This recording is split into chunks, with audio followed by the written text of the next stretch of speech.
शुरू कर रहे हैं। देखिए, मैं आपको एक बार और रिमाइंड करा दूं कि आपकी जो रीडर की बुक है वो 2 हैं।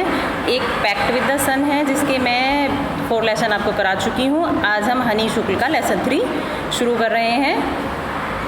टारोज रिवार्ड, तारों का पुरस्कार। बिफोर यू रीड, पहले मैं आपको स्टोरी के बारे में बता देती हूँ। This is a story about A thoughtful and loving son. यह जो स्टोरी है एक ऐसे बेटे की है जो अपने माता पिता को बहुत ज़्यादा प्यार करता था। He works hard to fulfil his parents wishes and get some unexpected help. वो बहुत कठिन परिश्रम करता था अपने माता पिता की इच्छाओं को पूरा करने के लिए। टारोज reward. A young woodcutter named Taro lived with his mother and father on a lonely hillside. देखिए, इस पिक्चर में आप देखेंगे एक यंग वुडकटर है, लकड़हारा है। वो जो तारो है वो लकड़हारा है और जिसका नाम तारो है, और वो अपने माता पिता के साथ एक अकेले हिल साइड पर रहता है। All day long he chopped wood in the forest. वो लकड़ियाँ काटता है, सारा दिन बहुत मेहनत करता है। दो ही वर्कड वेरी हार्ड, हालांकि वह बहुत कठिन परिश्रम करता है। ही अर्न वेरी लिटिल मनी, लेकिन वो बहुत थोड़ा धन कमा पाता है क्योंकि वो लकड़हारा है, लकड़ी काटता है और लकड़ी को बेचता है। तो आप खुद सोच सकते हैं कि एक लकड़ी बेचने पर एक इंसान कितना कमा सकता है। यानी कि उसकी जो इनकम थी बहुत ही ज़्यादा कम थी क्योंकि वो केवल लकड़ी काट कर ही अपना और अपने माता पिता का जीवन यापन करता था।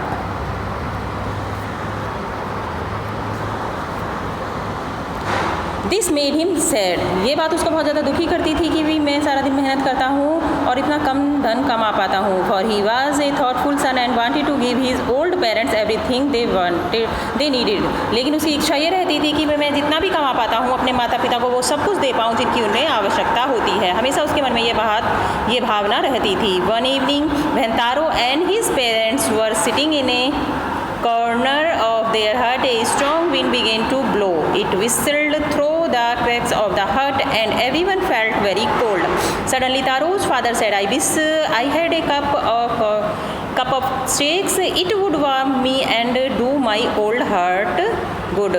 तो अचानक से बहुत ठंडी हवा चलने लगती है तो तारों के पिता को एक इच्छा होती है कि मैं गर्म शेक पीऊँ जिससे कि वो मुझे थोड़ी सी गरमाई दे सके। उनकी इच्छा हुई उसके पिता की, तारों के पिता की, और अपनी इच्छा उन्होंने तारों से जाहिर की। This made taro sadder then ever. ये बात ने तारों को दुखी कर दिया। For he the heart warming drink called shake was very expensive. क्योंकि जो एक्सपेंसिव होता है, महंगा, वो शेक जो हृदय को गर्म रख सके वो बहुत ही महंगा आता था। और जबकि तारों की इनकम बहुत कम थी तो वो कैसे अरेंज कर पाएगा, जो अपनी पिता की इच्छा को कैसे पूरी कर पाएगा, ये उसके मन को इस बात ने बहुत ही ज़्यादा दुखी कर दिया। Next morning Taro jumped out to bed earlier than usual and make this way to the forest. He chopped and cut. तो इस बात के लिए वो देखो इस पैराग्राफ में 4th पैराग्राफ में ये बताया गया है कि फिर भी वो अपने पिता की इच्छा को पूरा करने के लिए जल्दी ही मॉर्निंग में उठ जाता है। जितना जल्दी उठता था उससे भी पहले उठ जाता है और जाकर वन में फॉरेस्ट में जाकर लकड़ियाँ और ज़्यादा काटता है, मेहनत करता है जिससे कि वो अपने पिता की इच्छा को पूरा कर पाए। He thought it was only he was as warm as. गर्मी भी बहुत थी उस दिन। तो chopped and cut as the sun climbed. मतलब सूरज चढ़ता रहा और इतनी गर्मी में भी वह लकड़ी को काटता रहा। And soon he was so warm that he had to take off his jacket. इतनी गर्मी उसे लगने लगी कि उसे अपनी जैकेट को उतारना पड़ा। His mouth was dry. उसका जो मुंह था वो सूख गया था क्योंकि जब गर्मी में हम काम करते रहते हैं तो हमें प्यास लगने लग जाती है और हमें गर्मी लगने लगती है। And with that he began to chop even faster. तभी वो गर्मी लगने के बावजूद भी, हालांकि उसका मुंह सूख रहा था, तो भी उसने काटना लकड़ी को चालू रखा। Thinking of extra money. यह सोचकर कि मैं कुछ एक्स्ट्रा धन कमा पाऊंगा जिससे अपने पिता की इच्छा को पूरा कर पाऊंगा।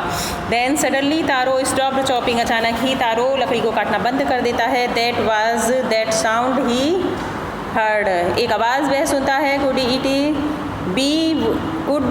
It possible be rushing water. यह एक पानी के गिरने की आवाज़ थी। उसको पानी गिरने की आवाज़ आती है क्योंकि उसका मुंह सूख रहा था। उसका ध्यान उस तरफ जाता है क्योंकि उसको इच्छा हो रही थी कि मैं पानी पीऊँ। Taro could not remember ever seeing or hearing a rushing stream in that part of the, उसे एक स्ट्रीम पानी की धारा बहती हुई जंगल में नजर आई। ही वॉज थर्स्टी, क्योंकि वह प्यासा था। The x dropped out of his hand and he rain in the direction of the sound, वह उसने अपनी कुल्हाड़ी को रख दिया और वह उस दिशा में गया जहाँ पर उसको आवाज़ आ रही थी, स्ट्रीम की बहने की, पानी की बहने की आवाज़ आ रही थी, वह वहाँ पर जाता है। तारो सा a beautiful little waterfall behind hidden behind a rock, पहाड़ के पीछे छुपा हुआ एक सुंदर सा वाटरफॉल उसे नज़र आता है। Kneeling at the place where the water flowed quietly he cupped a little in his hand and put it into his lips, वह अपने हाथों में नहीं ले लेते हैं जल, अंजलि में इस तरह से वो पानी ले लेता है और उसको अपने होठों से लगाता है। वाज इट वाटर, उसको लगता है कि अरे ये क्या ये पानी है, और वाज इट से क्या ये वे या यह कोई शेक है। शेक होता है पीने वाला पदार्थ, जैसे शेक कहते हैं। तो उसके पिता को इच्छा हो ही रही थी एक शेक पीने की। जब वो धारा की तरफ जाता है उसको भी प्यास लग रही होती है, लेकिन जब वो उस पानी को पीता है, उस जल को पीता है, तो उसे वो शेक महसूस होता है, जिसकी इच्छा उसके पिता ने पीने की जाहिर की थी ताकि वो अपने हृदय को गर्म रख सकें। He tasted it again and again, वह बार बार उसको चखता है, वो उसको पानी नहीं, वो उसको शेक ही महसूस हो रहा था कि जैसे कि वो बहती हुई धारा से कोई शेक पी रहा है। And always it was the delicious shake instead of cold water, उसको वह ठंडे पानी की बजाय एक डिलीशियस स्वादिष्ट शेक महसूस हो रहा था। Taro quietly filled the pitcher he had with him, वह घड़े में उसको भर लेता है।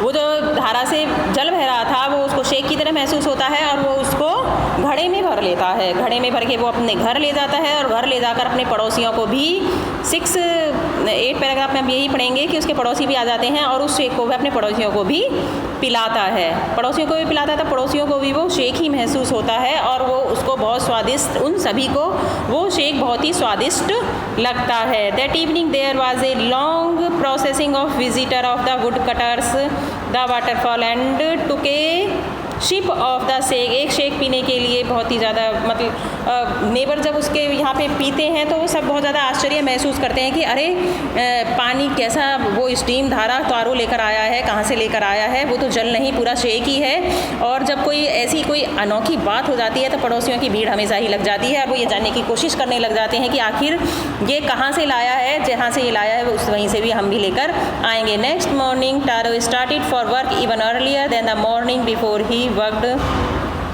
with his harder pitcher he owned, for he instead first of all to go to the waterfall, वह waterfall के पास जाता है। when he reached it he found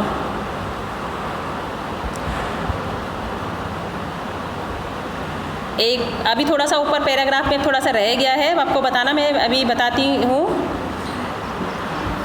neighbours का मैं बता चुकी हूँ। The neighbour stopped by for a visit, मिलने आते हैं पड़ोसी उससे। तारोज फादर पोलाइटली ऑफर्ड हर एक, तो हाँ उसके पिता भी जब उस शेक को, वो अपने पिता को ऑफ़र करता है उसको शेक को, और जब उसके पिता भी उस शेक को पीते हैं ज़्यादा खुश होते हैं और खुशी से उस मैजिक वाटरफॉल के बारे में सब उससे जानना चाहते हैं। Thinking her for the delicious drink she left in a hurry by nightfall he had spread the story throughout the whole, सारे गांव में ये कहानी फैल जाती है और फिर उसके पास विलेजर्स और भी ज़्यादा मिलने के लिए आ जाते हैं उस मैजिक वाटरफॉल के बारे में जानने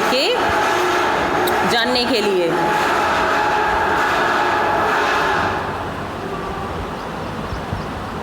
He drank again. That evening there was a long procession of visitors of the woodcutters house.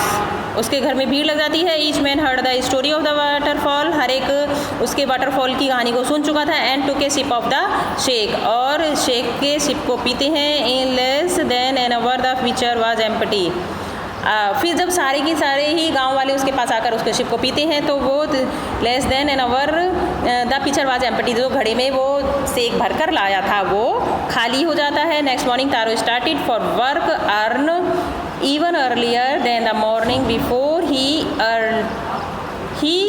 Carried with him the largest pitcher, वह अपने साथ में फिर नेक्स्ट मॉर्निंग जब सारे गांव के उसे घड़े को खाली कर देते हैं तो वो नेक्स्ट मॉर्निंग क्या करता है, एक बड़ा घड़ा अपने साथ ले जाता है for he intended first to all of to go to the waterfall.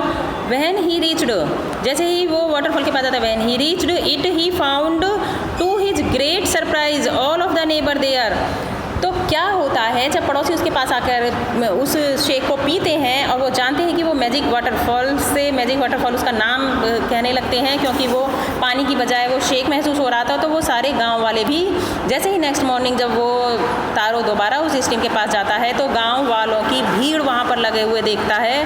गांव वाले वहाँ लाइन लगाकर उस पानी से अपने बर्तनों को, घड़ों को, बाल्टियों को भरने में लगे हुए थे, ये सोचकर कि ये शेक है। Then they were carried pitcher, jar, bucket, anything they could find to hold the magic shake. Then one villager knelt, तब एक गाँव वाला झुकता है and held his mouth under the waterfall drink. वह वाटरफॉल को पीने के लिए जैसे ही झुकता है he drank again and again. तो वह बार बार जैसे उस ड्रिंक को पीता है and then shouted angrily. तो वह गुस्से में चिल्लाता है water nothing but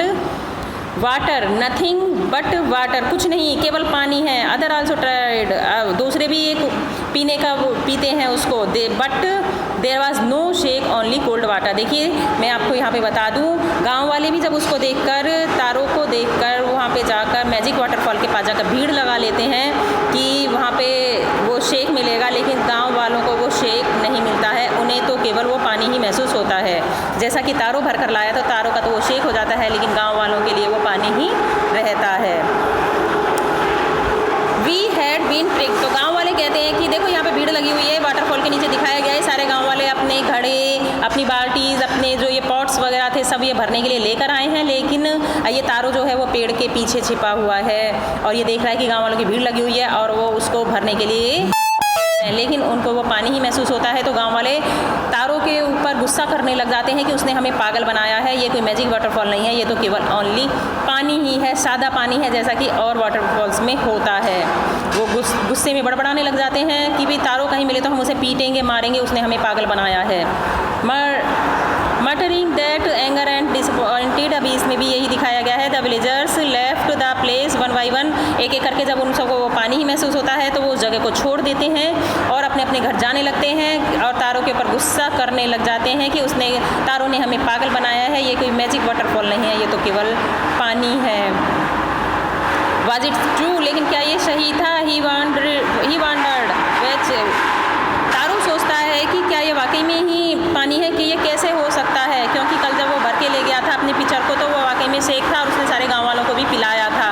was the shake a dream, Taro सोचने लग जाता है कि जो शेक था क्या वो सपना था, क्या वाकई में ये पानी है, ये कैसे हो सकता है कि ये केवल इनको पानी ही लग रहा है, शेक महसूस नहीं हो रहा है। Once more and caught a little liquid in his hand and put it to the lips, it was the same fine shake, लेकिन तारो जब सारे गांव वाले उस स्ट्रीम के पास से चले जाते हैं, तारो फिर से जाता है और उसको चख कर देखता है तो तारो को फिर से वो शेक महसूस ही देता है। द थॉटफुल सन ही the magic waterfall gave the delicious shake, वो जो पुत्र था अपने माता पिता की इच्छा को पूरी करता था हमेशा, इसीलिए वो वाटरफॉल उसे फिर भी वो शेक ही देता है और वो उसे शेक ही महसूस होता है।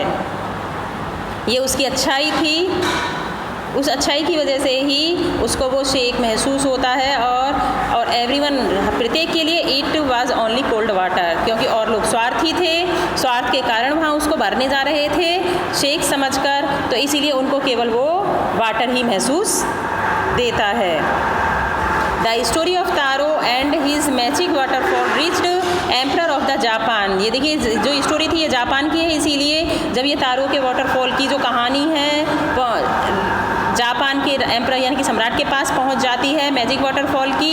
ही sent for the young woodcutter, ये वो तारो को अपने एंड बुला लेते हैं अपने पास and rewarded him with 20 pieces of gold, तो उसको रिवार्ड यानी कि पुरस्कृत करते हैं 20 पीस ऑफ गोल्ड, सोने के 20 पीसीज से, for having been so good and kind, और हमेशा वो ऐसा ही अच्छा और ऐसा ही दयालु बना रहे, उसके लिए वो वहाँ का जो जापान के सम्राट थे वो उसको पुरस्कृत करते हैं। Then he named the most beautiful fountain in the city after Taro, वो उस ब्यूटीफुल फाउंटेन का जो नाम है वो तारो के नाम पर रख देते हैं। In the city after Taro this said the emperor ने कहा was to encourage all children, सारे ही चिल्ड्रंस को, सारे बच्चों को एनकरेज करने के लिए to honour and obey his their parents, की हमेशा अपने सभी बच्चों को, जैसे तारो अपने माता पिता का कहना मानता था और अपने माता पिता की हर इच्छा को पूरी करना चाहता था, उनको इसी तरह से एनकरेज बच्चों को करने के लिए तारो को वो पुरस्कृत करते हैं।